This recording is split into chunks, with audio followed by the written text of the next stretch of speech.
আসসালামু আলাইকুম গাইজ, আমি আজকে চলে এসেছি আপনাদের মাঝে নতুন একটি রেসিপি নিয়ে। রেসিপিটির নাম হলো লেবুর পিনিক। আমি বাটিতে 2টা লেবু নিয়ে নিয়েছি আর কিছু কাঁচামরিচ নিয়ে নিয়েছি। আপনারাও এভাবেই নেবেন, আর আপনাদের যার যেমন লাগবে সেই সেমন করে নেবেন। আমি লেবুগুলো পাতলা পাতলা করে কেটে নিয়েছি,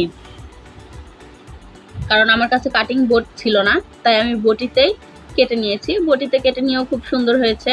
এখন আমি মরিচগুলো কেটে নিলাম।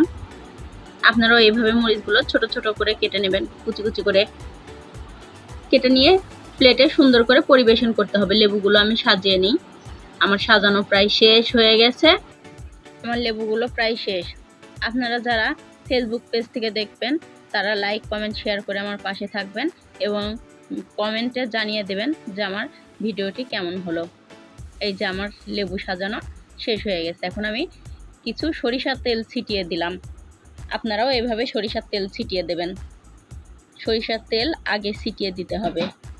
তেলগুলো আঙ্গুলের সাহায্যে আমি লেবুর সঙ্গে লাগিয়ে নেব। আমার প্রায় লাগিয়ে নেওয়া শেষ হয়ে গেছে।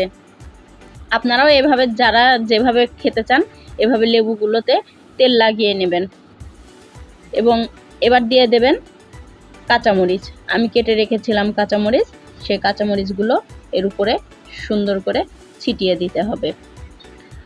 হ্যাঁ গাইজ, আপনারা যে যেখান থেকে দেখতেছেন, ইউটিউব চ্যানেল থেকে দেখলে আমার ইউটিউব চ্যানেলটিকে সাবস্ক্রাইব করে দেবেন এবং ফেসবুক পেজ থেকে যারা দেখতেছেন তারা লাইক কমেন্ট শেয়ার করে আমার পাশে থাকবেন। এবার আমি কিছু বিট লবণ ছিটিয়ে দিলাম।